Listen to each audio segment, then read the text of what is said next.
Good evening. Welcome. Tonight, our bulletin is loaded with new happenings and developing stories with key interviews to give proper perspective to issues on the front line. And the next hour and a half will be in different parts of the country with our lens on the news making the rounds and what life demands on a daily basis. Tonight, we're starting from the State House as President Tinubu receives senators from Kebbi State.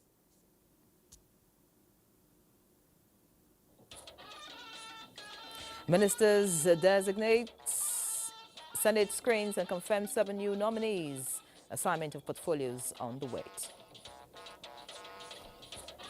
Nigeria's parliament on the lead as Uganda counterparts learn the ropes. Behind the bars, there's a dream that lives beyond stories of a second chance. We also have updates from business with Benny Adams, while Badia Deleye will be giving us the latest from the world of sports. As we say on this shift, the proof of the pudding is in the eating. I'm Yenri John, and this is News Extra. Welcome. Sokoto Badagry. Now let's hit the road quickly as President Bola Tinubu has been commended for the commitment demonstrated towards actualization of the Sokoto-Badagry Superhighway. The 3 senators representing Kebbi State came on a thank-you visit to the president at the presidential villa. State House correspondent Musbao Danwahab reports. Sokoto Badagry Highway construction project is finally leaving the pages of papers to become a reality with its flag off as alternative route to link the north to the southern part of the country. Kebbi State is one of the benefiting states of this highway, which is one of the flagship projects of the Renewed Hope administration. Part of those who understand the prospective benefits of the project are here on a visit to the president. The 3 senators representing Kebbi State, coming along with them, are messages from their people to show appreciation to the president for the commencement of a project which had hitherto remained a mirage. Started, but it was scuttled. Former governor of Kebbi State, Adamu Alero, now a senator, saw how the project had suffered lethargy over the years. Successive administration have failed to do it, and the president has taken the bull by the horn by not only unveiling the construction of this road, but also flagging it within a very short period of time. And this is one road that is so important to the entire northern Nigeria because it will reduce the number of hours of traveling from Sokoto to Lagos by just about 6 hours. Now, trailers do spend close to about 2 days with their vehicles, normal vehicle, whether it is Mercedes, Tijo, or what have you, you spend close to about 16 hours. The team also commended the president for his initiatives, which they say has improved security situation in parts of the country. But then they appeal for sustenance of the momentum to guarantee proper security for the people. We need security to be beefed up in that area because this is harvesting period. We don't want farmers to be harassed. We want farmers to have good harvest. As you all know, there is bumper harvest this year. And we don't want a situation where bandits will come and start burning crops. That will be an exercise in futility if it happens. The president also assured the senators that efforts are on to facilitate timely restoration of power supply to part of the northern state currently experiencing power outage. From the State House, Musbah and Wahab, NTA News. And from the State House, we head to the National Assembly now, where Senate this Wednesday screened and confirmed 7 ministers appointed last week by President Tinubu. National Assembly correspondent Lamiale reports that the exercise lasted hours as all items on the other paper were stepped down to attend to the constitutional exercise. Hereby confirmed as a minister of the government of the Federal Republic of Nigeria. The 7 ministers screened and confirmed by the Senate, comprising 4 men and 3 women, are Nentawe Yilwada from Plateau State, Muhammad Begari Dingyadi, Sokoto State, Bianca Odinaka Ojuku, Anambra State, Yusuf Abdullahi Atta, Kano State, Idi Mukhtar Meha, Adamawa State, Jumoke Uduole, Lagos State, and Suwaiba Said Ahmed from Jigawa State. They have already been assigned ministries, among which are the newly created Ministry of Livestock Development. They reeled out their credentials and fielded questions that revolve on their areas of assignment during the screening. The issue of poverty reduction is a wholesome challenge that involves almost everybody. We align with the ideals and aspirations of Mr. President so that together we move this country forward. Ensuring that missions abroad actually reflect the true magnitude of Nigeria's standing. I promise to serve this country to the best of my ability. I shall use the experience I have gathered in public service over the years to create productive jobs through vibrant domestic industry. And I spoke about the need for high-value productive jobs. We believe that feed and water is livestock. You can have grass where there's no animals, but you can't have animals where there are no grasses. And I assure you, if confirmed, my drive will be towards actualizing this administration agenda on education. The screening and confirmation exercise is as provided in Section 147 of the Constitution. Let me congratulate all the nominees for this elevation by Almighty God, courtesy of President Bola Ahmed Tinubu, and also pray that God will give them the enablement to continue to put in their best for the upliftment of the citizenry and the benefit of this great country. By this confirmation, the number of ministers in the cabinet of President Tinubu stands at 47. From the National Assembly, Lami Ali, NTA News. As the saying goes, that to be forewarned is to be forearmed. Lawmakers in the House of Representatives believe this should apply in mitigating flood disasters in Nigeria.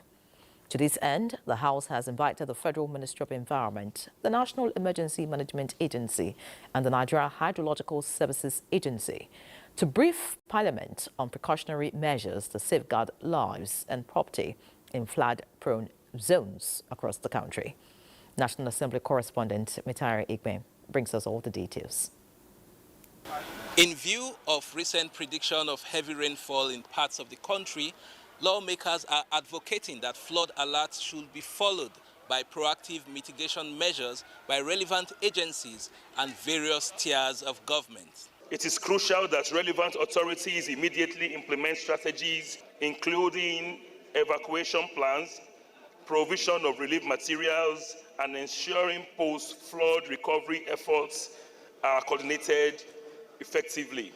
Meanwhile, a resolution was passed urging INEC to relocate its local government offices to neutral locations. The majority of the INEC's local government offices are currently situated within local government headquarters or otherwise. This impedes INEC impartiality as enshrined in Section 6 of the Electoral Act 2022. The House passed for second reading a bill seeking creation of a federal constituency in Nasarawa State. To alter the provisions of the Constitution of the Federal Republic of Nigeria to carve out Nasarawa Egon Federal Constituency from Akwanga Nasarawa Egon Wamba Federal Constituency and other related matters be read for the second time. After years of rejection in the 9th Assembly, the bill to prohibit and redress sexual harassment of students in tertiary institutions was passed by the House, now awaiting concurrence in the Senate. We even introduced in strengthening the bill in the 10th Assembly issues around body shaming. It's no longer okay for you to call someone, oh, that horrible student. It's not. It is considered in this context to be an aberration. Away from plenary, Speaker Tajuddin Abbas played host to women groups that are relentless in their advocacy for passage of gender bills before Parliament. By the time you come up with the gender policy through the constitution review, you will have gathered enough women ready to participate in the elections. We should also demand that for every executive position, where there is a man contesting, the woman should be his partner. When we are talking about Mr. President, let there be a concerted effort to make sure that the vice presidential candidate. The Speaker assures Nigerian women that the 10th Assembly will make history on gender-related bills. From the National Assembly, Mitaire Ikben, NTA News. Meanwhile, Nigeria's National Assembly is playing a pivotal role in leading Africa's parliament to effective legislation that will translate to good governance in the continent. This was re-echoed during the takeoff of a 5-day capacity workshop for members of the Ugandan opposition parliament, organized by the National Institute for Legislative and Democratic Studies in Abuja. Muhammad Rabiuali reports. Nigeria and Uganda have similarities in their parliamentary system of government. This is the third time the Ugandan parliament is visiting Nigeria, and kneels in particular to share ideas and experiences on the parliamentary process. Available data shows that Africa has the ratio of 49.3 points for overall good governance, and of concern is that of Ugandan. So we are not here to complain like babies. Where there are some challenges, we are supposed to know that we're in Nigeria. And we are aware we're in Nigeria, and we know anything is possible, and we shall fit ourselves within the processes. Our commitment to ensure the capacity need of parliaments across Africa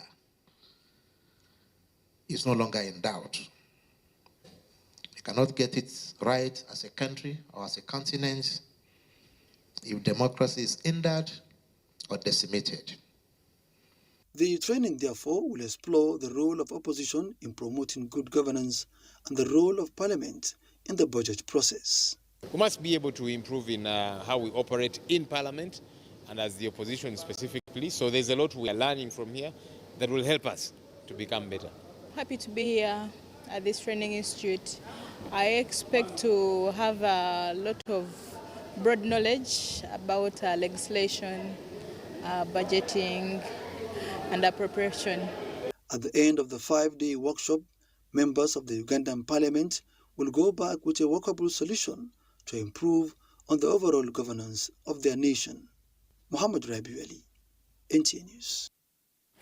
And still in the National Assembly, within the walls of Nigeria's National Assembly in particular, a silent race is always unfolding as legislators debate to shape the nation's fate through laws and approvals.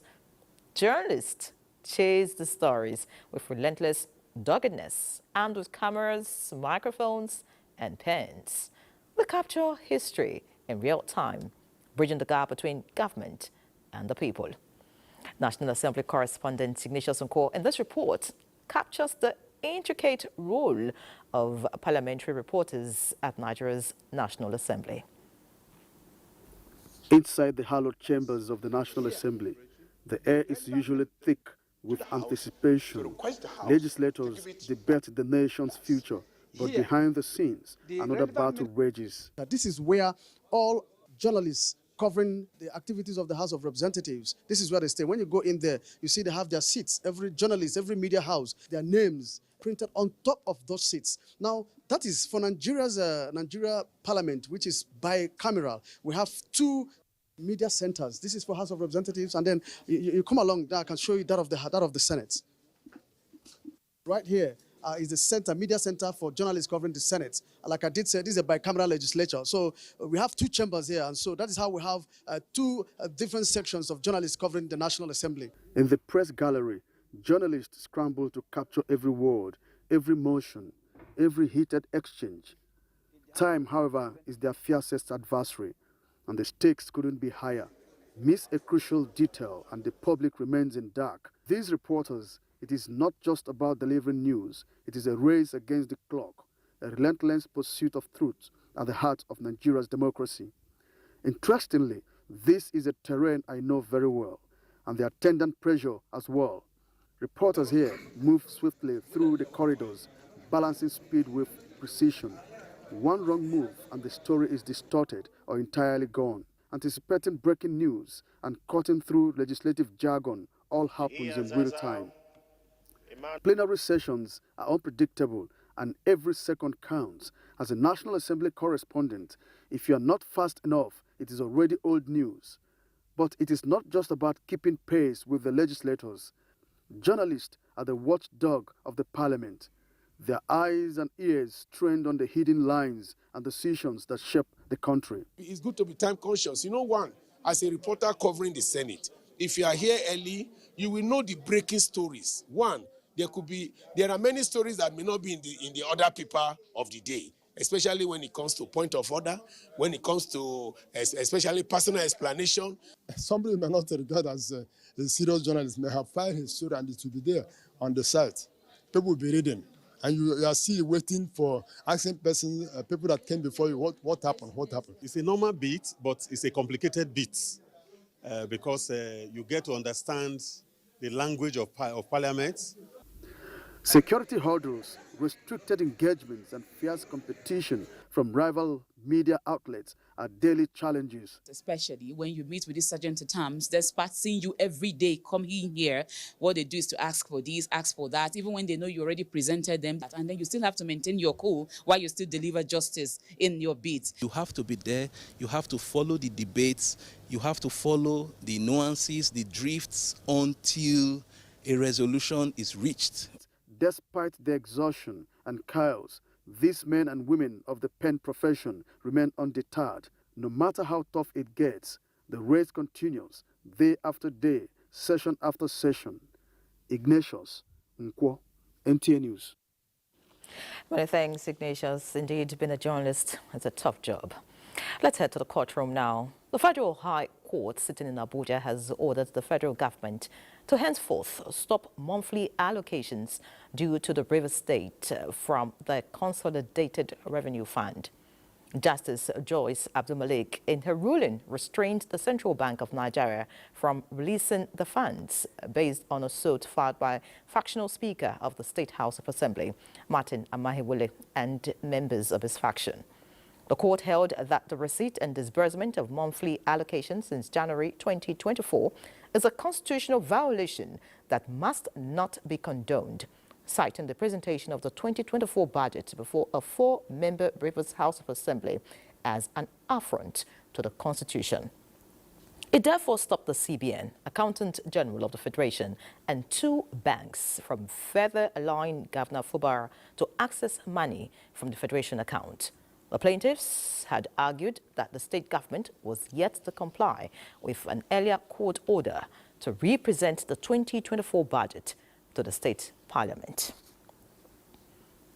And still in the courtroom, a federal high court in Abuja has adjourned hearing in the money laundering case brought against the immediate past governor of Kogi State, Yahaya Bello, by the Economic and Financial Crimes Commission to January 21, 2025. At the resumed hearing, counsel to the Economic and Financial Crimes Commission, Kemi Pinheiro, SEN, said he had 2 witnesses already in court. He said his first application was to formally enter a plea of not guilty on behalf of the defendant, even in his absence, of which the right to plead guilty or not guilty is a right that can be waived by the defendant. Michael Adoyi, who appeared for the defendant, however, kicked against this, saying that the prosecution's application was made contrary to a subsisting order of Justice Emeka Nwite's court.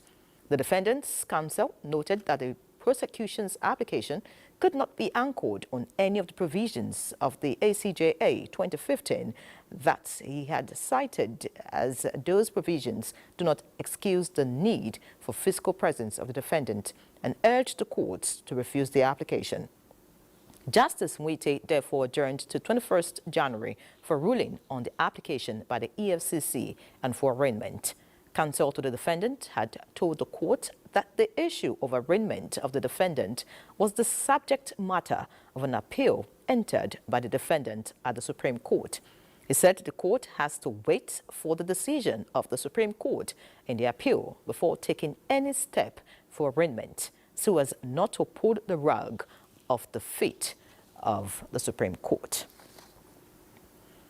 Meanwhile, following recent trends in the field of jurisprudence necessitating the importance of cooperation and collaboration among judicial divisions around the world, the International Association of Judges is furthering consultations to broaden their membership base. A delegation from the body is in Nigeria to study and appraise the progress made in justice delivery by the Nigerian judiciary. And its key objective is to safeguard the independence of the judiciary worldwide. So all of its members, to become a member of the IAJ, you must be judicially independent. You must be able to safeguard the independence of the judiciary. Nigeria is seeking to join the International Association of Judges for the nation to benefit from the cooperation. Away from the judiciary now, let's see other news as Vice President Kashim Shettima says beyond promoting the nation's rich cultural heritage, the Nigerian carnival industry also has enormous potential to drive national unity. He stated this during a meeting with a delegation from the Abuja International Carnival at the presidential villa. The vice president assured that the Nigerian government is positioning the country's carnival industry to tap from the global carnival market, estimated at $5 billion. Vice President Shettima pledged the support of President Tinubu's administration to youth enterprises in the creative industry, saying it has the potential to drive employment and national cohesion.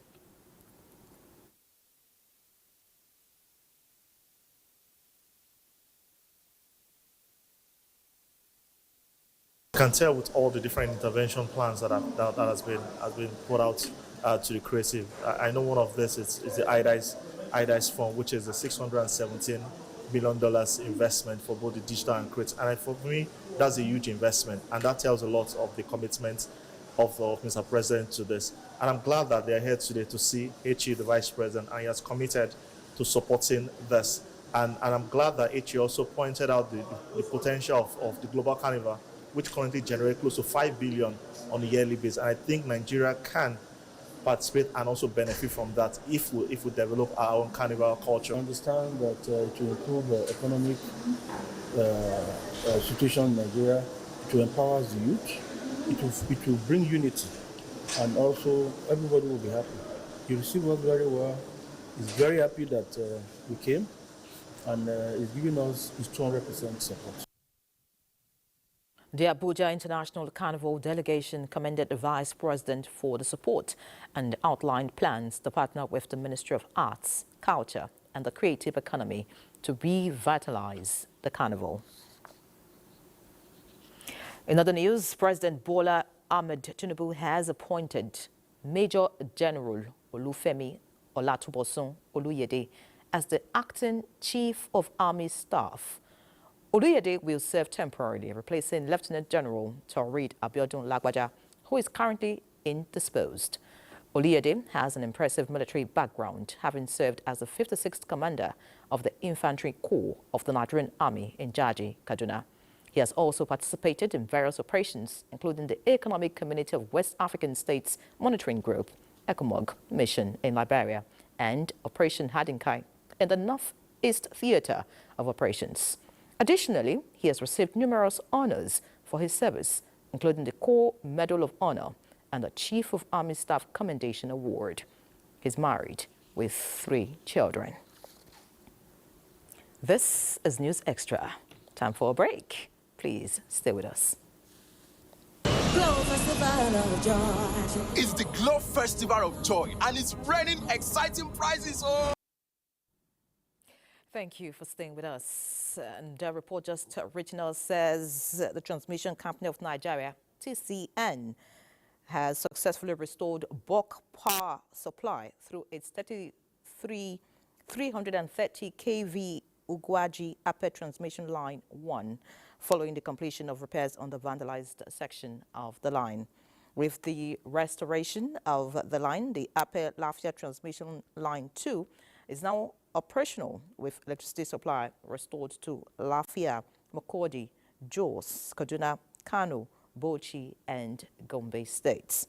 As restoration efforts continue, with the engineering team preparing to commence work on the second 330 kV transmission line, TCN says all necessary materials for the repairs are on hand, and work will begin as soon as the site is secured for the safety of its personnel to the affected sections of the vandalized 330 kV transmission line 2. TCN notes that teams of linesmen will re-patrol the 330 kV line 2 to ensure that no other sections are impacted as the repair works progress. Now, the Minister of Information and National Orientation, Mohammed Idris, wants member countries under UNESCO and stakeholders in media and information literacy around the globe to support the country's effort at establishing a UNESCO Category 2 International Media and Information Literacy Institute in Nigeria. The minister stated this through his special assistant, Dr. Sandy Baba, at the ministerial panel session at the 13th edition of the Global Media and Information Literacy Week in the Kingdom of Jordan. The minister outlined the numerous efforts being made by the Nigerian government to advance media and information literacy initiatives in the country and the world.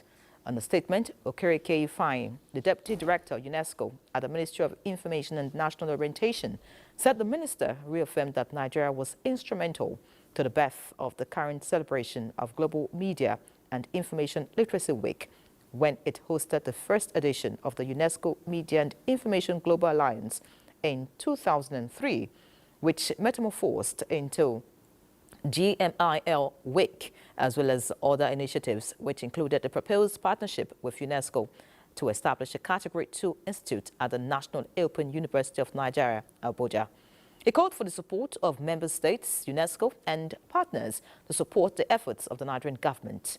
Earlier, UNESCO's Assistant Director General, Communication and Information, Dr. Taufik Jalasi, explained that the world currently faces a complex reality where truth coexists side by side with lies and misinformation, and that media and information literacy has been identified as a potent tool to combat misinformation in all its forms. The Nigerian delegation, led by Dr. Sandy Baba, also has, among others, Professor Olufemi Peters, Vice-Chancellor of the National Open University of Nigeria, other academics from the International Media and Information Literacy Institutes, Nigerian delegation to UNESCO, and others. Also, the Minister of Information and National Orientation, Mohammed Idris, says the reform agenda of the Tinubu administration is in full swing and pleaded with the media to project positivity, asserting that Nigeria is on the path of a new era of socio-economic progress, which comes with teething problems. The minister, while playing host to the Executive Council of the Nigerian Guild of Editors, urged the media not to lose guard in the defense of Nigeria's 24 years of unbroken democratic experience. The minister assured the Nigerian Guild of Editors executives, led by its president, Mr. Eze Anaba, that the government of President Bola Tinubu is fully committed to entrenching democratic values, particularly the adherence to the tenets of press freedom.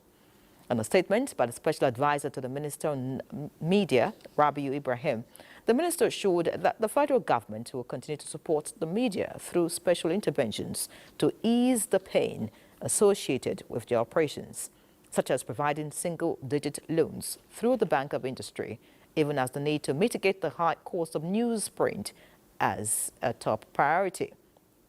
Nigeria Guild of Editors President Eze Anaba led the executive on a courtesy visit to inform the minister about the upcoming 20th All Nigeria Editors Conference, scheduled to take place in Yenagoa, Bayelsa State, from November 6 to 9, 2024, with the theme Economic Growth and Development Strategies in a Resource-Rich Country.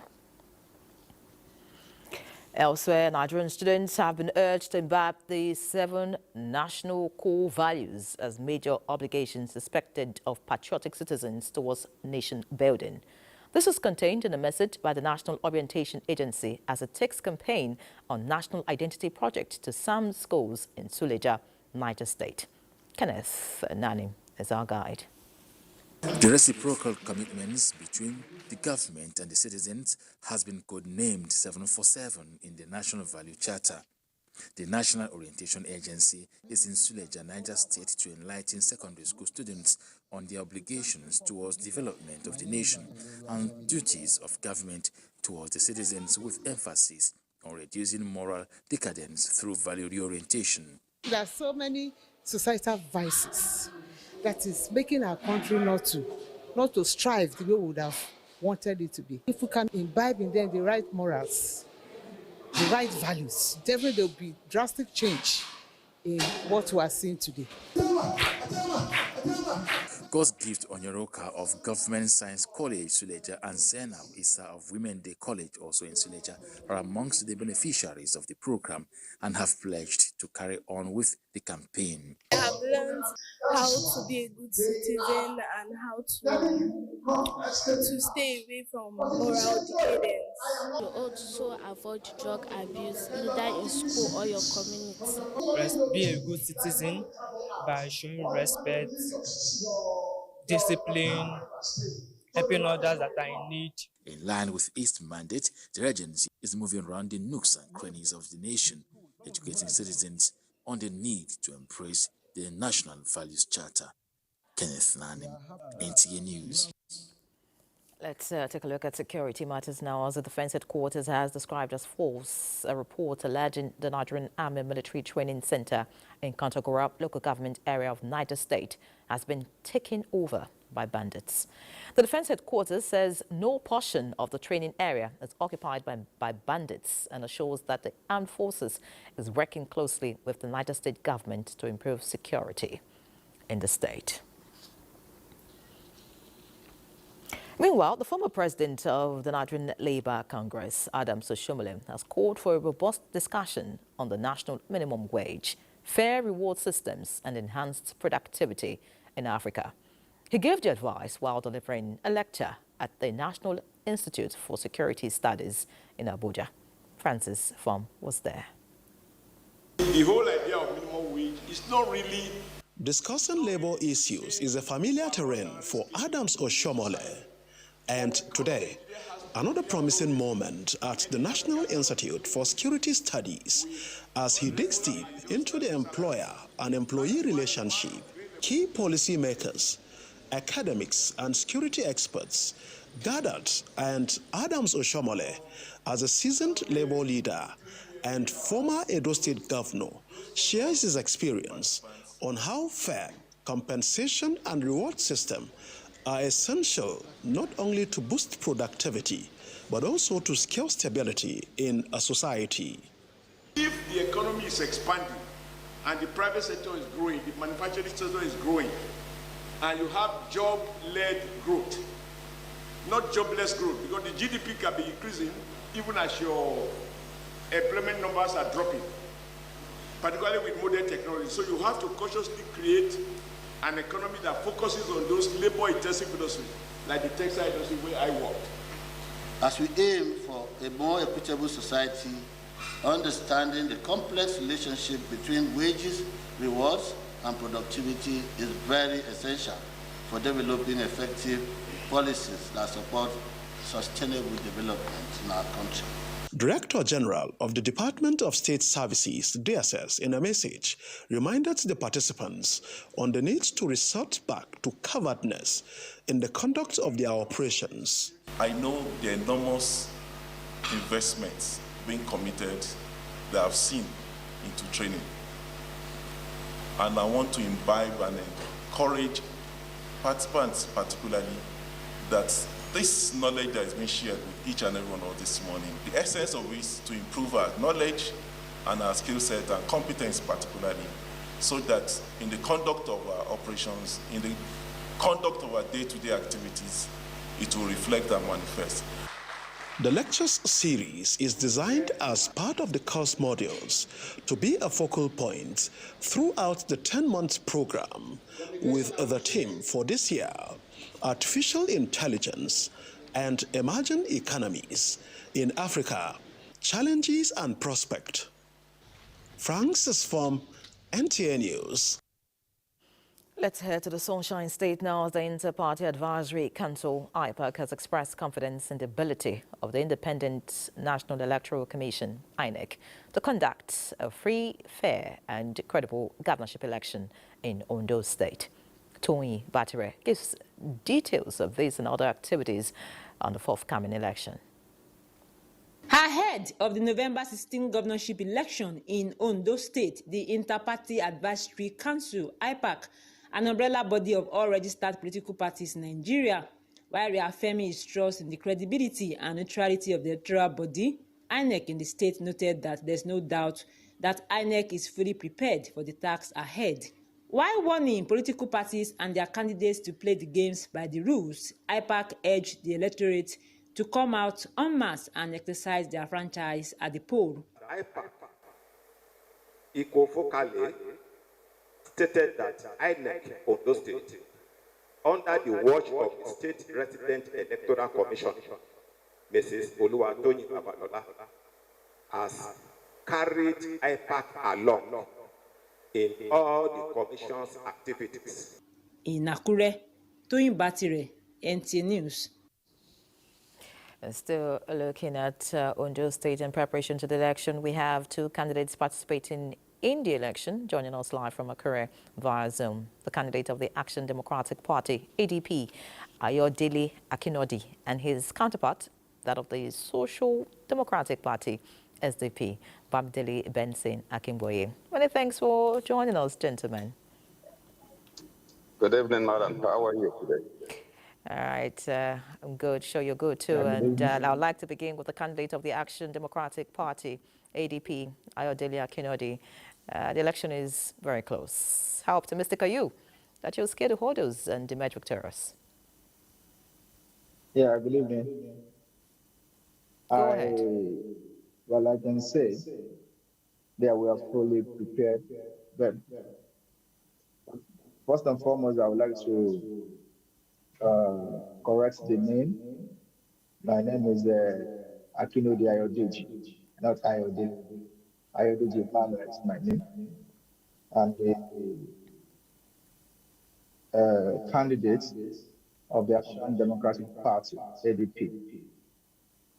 Well, I think so far so good. We have a lot to do in terms of getting prepared for the election. And we've been on that for so long anyway. And we believe so well that come November 16th, the people will definitely come out to vote for the party, which is Action Democratic Party. All right, many thanks, Mr. Ayodeji. Sorry about that, by the way. Now to the candidate of the Social Democratic Party, Bamidele Benson Akimboye. Do you think your party has a popularity in your state, and what are your chances of winning this election? Good evening again, once more, madam. The popularity of my party, I believe, I would say is 80% in this state as of today. And one thing you should know that SDP is a party that is formed by our leader, Kabiyesi Falaye, which we all believe is Southwest Party and the Omodua's party. And this is a party that has led this state before, that has run this state by Olubelua. So we are fully ready and we are popular. And apart from that, what Ondo State people are looking at as of today is not about the party, but about the personality of the governor, about the personality of the person that they're going to pick to be the next governor of Ondo State. Thank you very much. All right, so back to the candidate of the Action Democratic Party. What strategies have you put in place, your party and you now, in order to ensure that the voters have the right information in order to achieve a free, fair and credible election in Ondo State? Pardon me, please. I think I can hear that, please. All right, what strategies has your party put in place to ensure that the candidates have the right information, just so that the election is free, fair, and credible? And of course, we've been doing this self-education for so long, and already we've been preaching to them. Though a lot of them, I mean, in the state, are not really happy with the level at which we are right now. But notwithstanding, I always told them that the best way to pour out your mind is through voting. And you can only do that through your PVC, to vote out the government that you are not interested in. And we've been able to sensitize them to do what is needful for their state at this point in time. All right, thank you very much, the candidate of the ADP. Because of time, let's just quickly get to the candidate of the SDP now as we round up the conversation. I want to find out, are there some lessons your party has learned from the Edo governorship election, which held, just a few weeks back, of course, as you prepare for November 16? The lesson we've learned is that we, the SDP and the lover of Otuma Bamidele Akingbue, we are ready to stand by our votes. Nobody can mess around with our vote in Ondo State. Everybody is ready. We are all ready. If it's going to take us 2-3 days for us to count the vote, we stand by our vote, and we're all coming out in full to change the government of the day. Thank you. Fantastic. A great way to end the conversation. Many thanks, the candidate of the ADP, Ayodeji Akinodi, and of course, Bamidele Benson Akingbue. Many thanks for being our guest on News Extra. Wishing you the very best. Thank you, man. I appreciate it and have a good night. All right. So let's look at other issues now, of course, away from Ondo State. The Judicial Commission of Inquiry set up by Rivers State Governor Siminalayi Fubara to investigate the recent alleged killings and burning of local government offices in the state has officially commenced proceedings. Osinachi Samuel reports that the commission issued summons to 109 individuals, including serving and former council chairmen from the 6 affected local government areas. The opening session featured testimony from 5 witnesses from Ikwere local government area. One of them, Smiles Azonda, presented video evidence documenting the extent of destruction on the facility, stressing that an engineering consultant was hired by the council to give an estimated cost of rebuilding the structures without requiring a complete teardown. Eziho warned the alleged political interference regarding the case on ground. One of the who said he lives near the council secretariat testified that shortly after the crowd gathered, he heard the sound of an explosion, which was followed by a thick smoke. At the commencement of sitting, the commission chairman, Justice Ibiwingi Minakuri, assured that the exercise, which will be conducted with fairness, will also be thorough. Over about 14 days or so, we have published invitations calling people that were mentioned in the memoranda that were submitted to us to come forward to defend what had been alleged against them. I want to assure you or to tell you that we are a fact-finding commission. We are not inaugurated to witch hunt anybody. It is a public hearing. Your cooperation is highly solicited. Proceedings will continue on Thursday, October 31st, where more witnesses and those accused are expected to make presentations, having been summoned through various publications and notices. In Port Harcourt, Osinachi Samuel, NTA News. The home of peace and tourism is the next stop as discussions at the ongoing program on the domestication of the National Women and Economic Empowerment Policy holding in Jos have underscored the need for policy makers and opinion leaders to give the initiative early support to succeed. It's in this regard that the National Institute for Policy and Strategic Studies, NIPS, with support from Development Research and Project Center, is keen into the policy to make it a reality. Caleb Cochin reports that the domestication of WE policy in 8 states is being supported by the Development Research and Projects Center. This year's meeting of the Council of Women Affairs is taking place in Jos, with NIPS and Development Research and Project Center in attendance. The program has domesticating the WE policy in Nigeria as its theme. Government, through the Federal Ministry of Women Affairs, in conjunction with women societies, see this initiative as a proactive measure towards placing the Nigerian woman and the less privileged in the society on a higher economic ladder. So the WE policy is not just about women, but it is about human capital development, and it is about national economic growth. Remember that the Jakarta Declaration states that when women are empowered, it has the potential to drive national development. So it is about national development. My experience from all the policy we have in the past participated in formulating, we have never had a support or enjoyed a support from a partner that within a short period of time we were able to come up with a draft copy that we are now hoping in the next few days we will convene a meeting to validate, at the verge of validation of that document. States that are being captured on this phase are those of Kano, Kaduna, Borno, and Akwa Ibom. Others are Cross Rivers, Enugu, and Plateau. At all the subnational levels and even at the federal level, we need to look at things differently to be able to implement them for the good and advancement of women development. Actions are already ongoing in Enugu State for domestication of the women economic empowerment policy. It is the belief of these key players that the WE policy will serve as a catalyst for removing millions of women from poverty, deprivation, hunger, and unemployment. In Jos, Caleb Gochin, NTA News.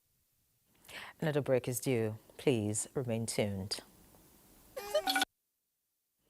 Thank you for staying with us. A House of Representatives member, Alex Ekweche, was arraigned before a magistrate court in Kuje over an alleged assault on a boat driver, Stephen Abuwatshea, outside his residence in Abuja. The allegations against him include abuse of office, assault, and threats to life. The lawmaker, who is representing Aba North and South Federal Constituency, pleaded not guilty to a first information report that the Nigerian police force entered against him before the court. Following the defendant's plea of innocence, the prosecution counsel, Umar, applied for a date for hearing, which the magistrate Abubakar adjourned to 8th of November 2024. Meanwhile, granted the lawmaker bill in the sum of 500,000 naira with two sureties of like sum. The sureties must reside within the jurisdiction of the court and provide their utility bills as proof of residence. It's now time to talk business. Benny Adams is here. Benny. Thank you. Now, in a bid to protect its share of the continental markets under the AFCFTA, the Nigerian automotive sector is reaching out to investors in Morocco to ensure the expansion of local production of automotive components. This is to meet 40% rule of origin requirement of the continental market.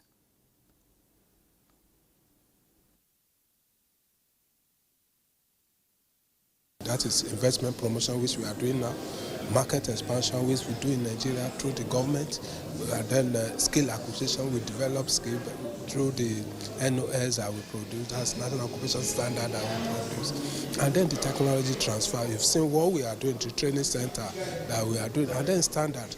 We have some test centers that are under construction that we are going to finish pretty soon. All this put together are what the steps we are making to make sure that we take advantage of AFTA. Now looking at the energy market, oil prices rebounded on Wednesday, rising more than 2% after data showed U.S. crude stocks and gasoline inventories fell unexpectedly last week.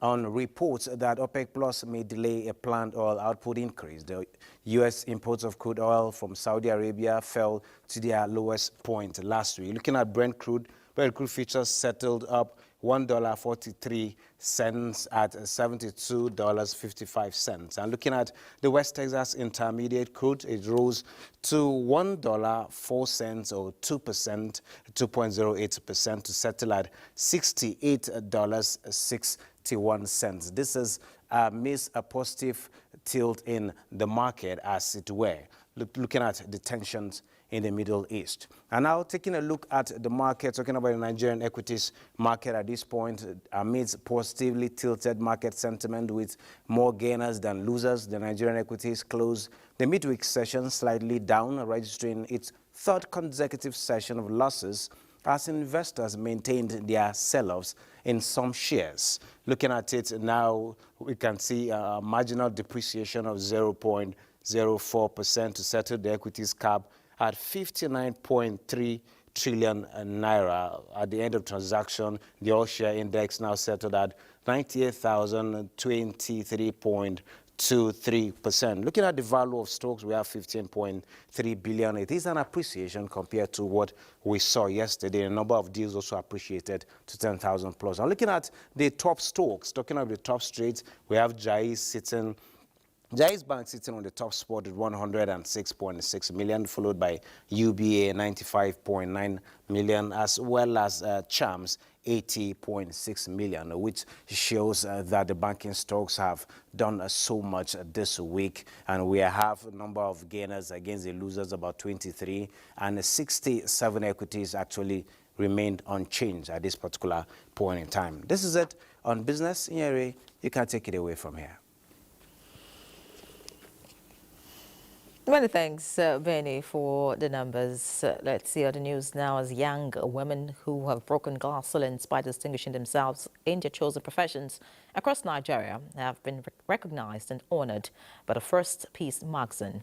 Sawa Khalil Ibrahim reports that the celebration held in Abuja. Most of these ladies come from conservative backgrounds and sometimes perceived to be backbenchers because of their mode of dressing. Alas, here are young female engineers, medical doctors, journalists, accountants, lawyers, among others, who, despite the stereotypes, graduated tops in their classes and now described as the brains behind the veils. There was a little bit of pressure because, I was a Muslim and I was a female and I was leading, but it wasn't really a challenge. I overcame it.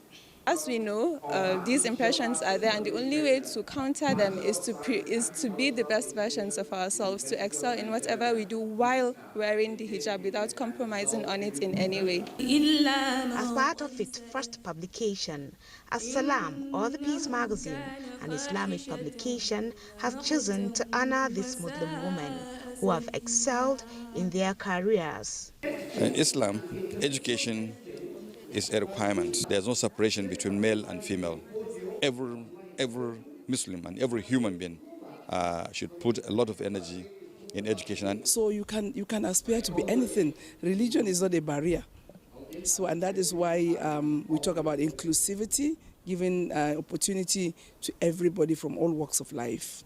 The idea here is to mentor young Muslim women to be role models in the society. In Abuja, Sawa Khalil Ibrahim, NTA News. Now, a non-governmental organization, First Samaritan Love Foundation, says peace is a major tool in addressing food insecurity in Nigeria. The executive director of the foundation, Taklis Daspan, stated this while distributing food to residents of Jos. And the Young Adayaba Gang reports. The exercise tagged Food Peace Drive is the second in the series. The essence is to put smiles on the faces of those who can hardly afford a meal. Today we are distributing food free to people, And during the process, we are still telling them to live in peace and harmony with one another, regardless of the fact, the situation we find ourselves. Nigeria is one of the best countries in the whole wide world, and that is why we are contributing our quota. The foundation is appealing to good-spirited individuals and groups to emulate the foundation, as government alone cannot shoulder such responsibility. Today, we are exhibiting love. Love is not just a word, but it's a doing word. And that is why today, as First Samaritan Law Foundation, we have come in mass to distribute at least 1,500 meals for people around to be able to benefit. The exercise was carried out in different parts of the state capital, as beneficiaries commend the foundation for the gesture. First Samaritan Law Foundation has peace advocacy and empowerment as its major objective. In Jos, Indenyan and Abuja, NTA News. We move to the Center of Excellence now, as Nigeria Social Insurance Trust Fund is extending its safety nets to agency banking and fintech operators through Employees Compensation Scheme, ECS, which is designed to compensate workers for injuries, diseases, or disabilities sustained in the course of their duties. Joel Kukuola reports that NSITF is deepening synergy with critical non-formal sector stakeholders to create awareness on the benefits of the ECS.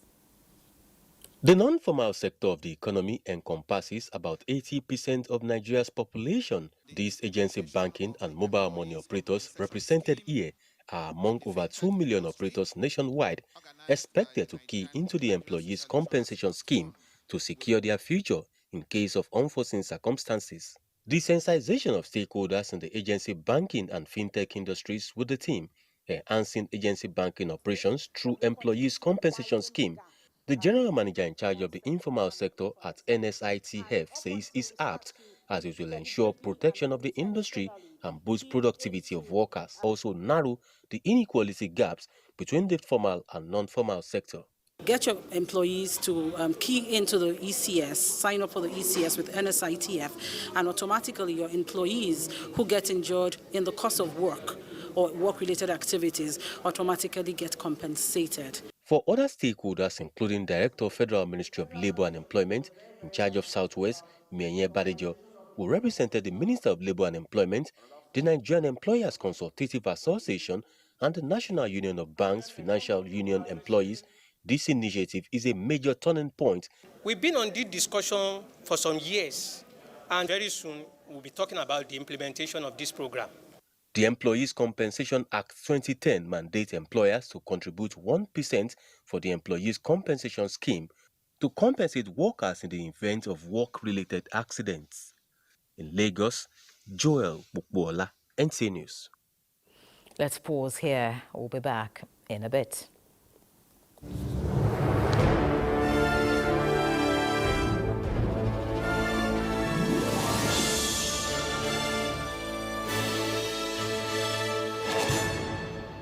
TerraCube is available in beef, chicken. Thank you for being there. Now empowering our team to lead with purpose, integrity and innovation. Together, we shape a brighter future. Against this background and in its quest to maintain excellence, the Administration and Training Directorate of the Nigerian Television Authority organized a leadership training for the senior cadre staff. Olajide Bello will tell us about it. A leader can never be a leader if there are no...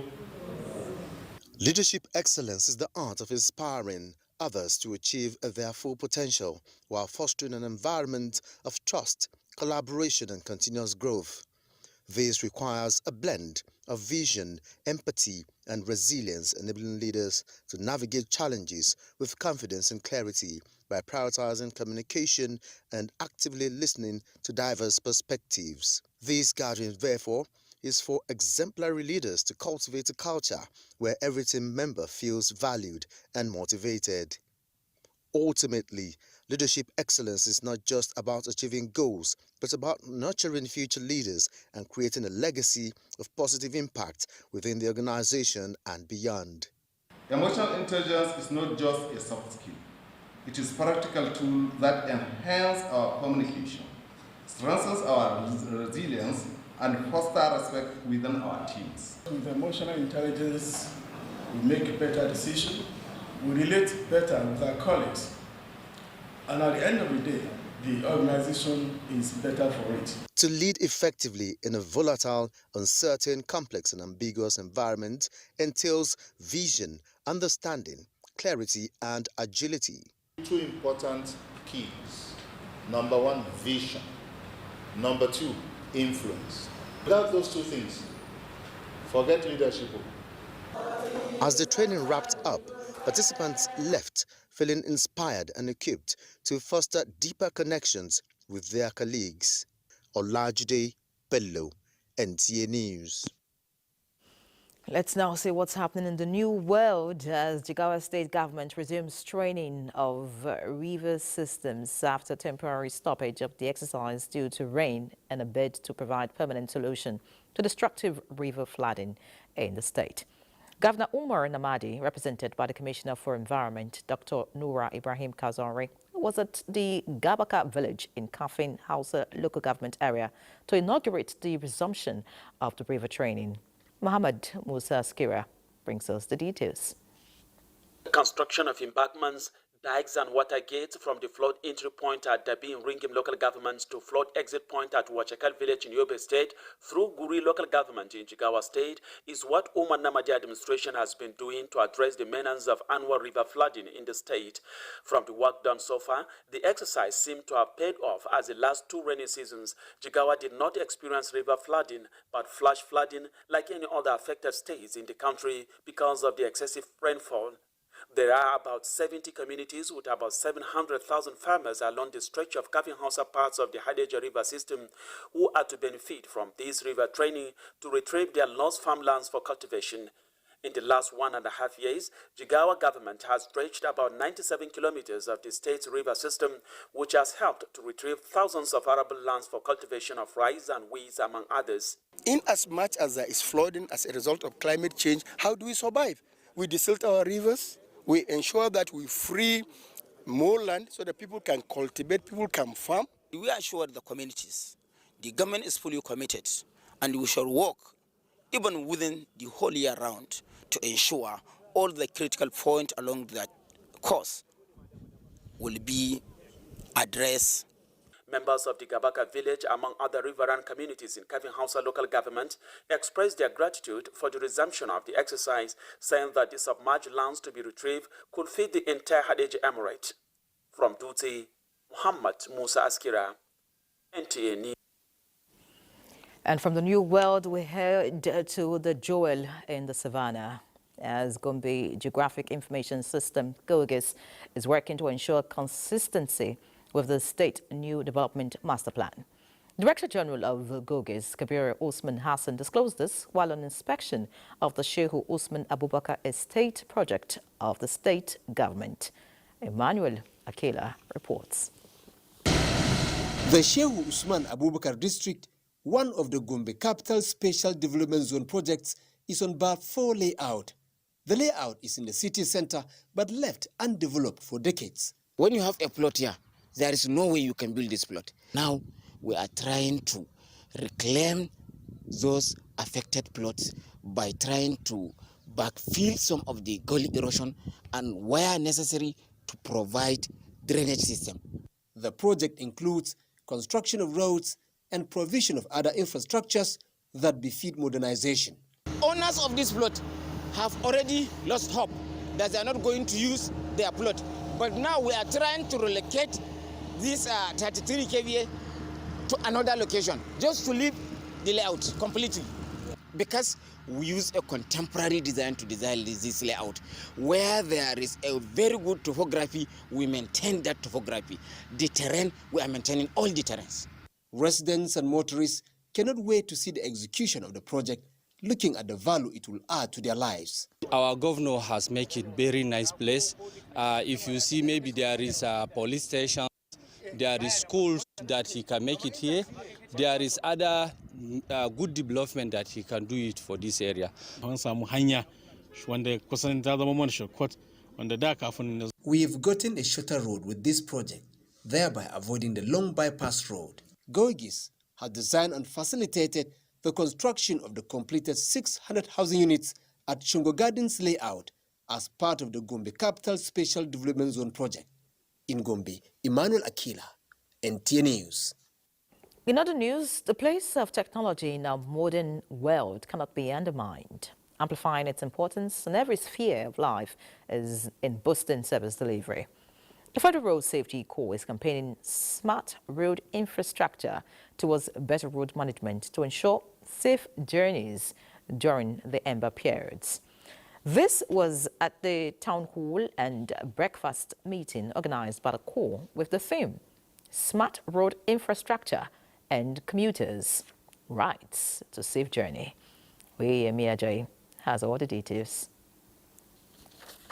With daily reoccurrence of road traffic crashes and carnages, resulting to loss of lives and injuries, there is the need for new initiatives and strategies, all to save lives and protect property.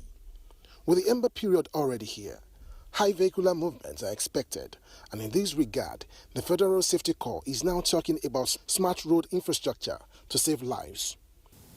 The smart infrastructure include speed sensors, acoustic sensors, CCTV cameras, smart traffic lights, e-tolling conditions, weather monitoring system, and digital signage health cities.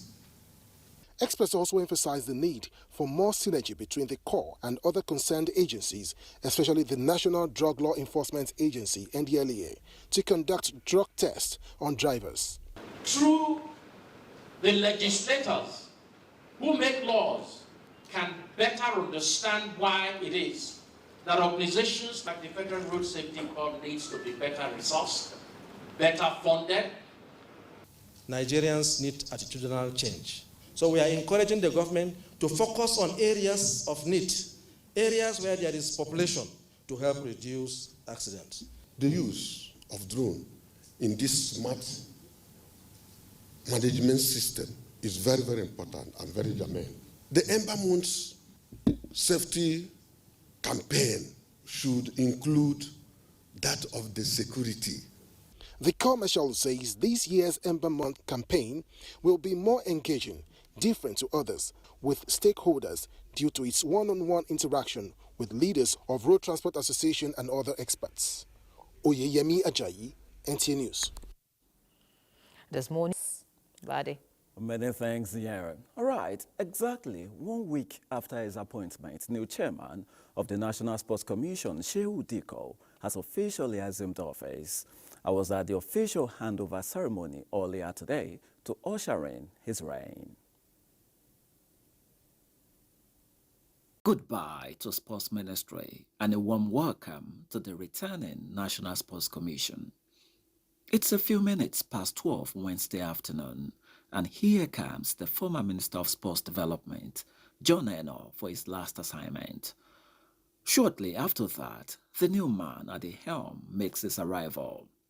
Looking the part with his colleague Agbada, Babariga or 1,500, the chairman is shown to what will be his office onwards. Moments later, he reemerges to meet the waiting members of the Nigerian sports family and media, as well as the commission staff.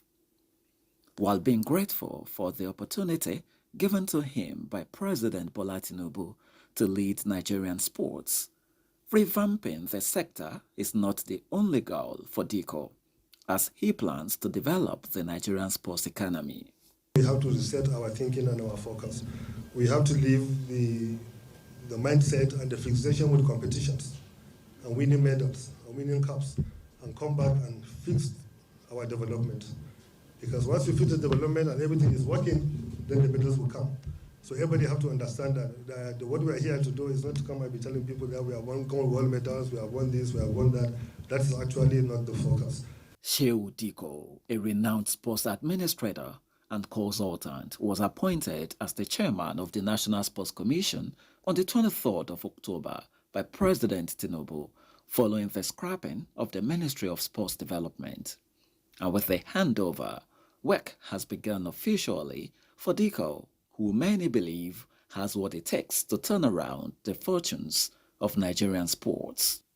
You can't look further than a choice like him. So I think he's really a perfect fit, and I believe he had that great connect. He's quite organized. He knows best where the shoes pains the most, and is someone who was very much instrumental to even the whole restructuring and also even setting up this template for the NSC. Look at England now, for example, now that sports bringing so much money into the system. So want to do that, want to bring that such templates that you have in England and bring it to Nigeria, where we have, instead of depending only on oil or on gas, we can also depend on sports to improve our economy. So I think it's a welcome development from Mr. President.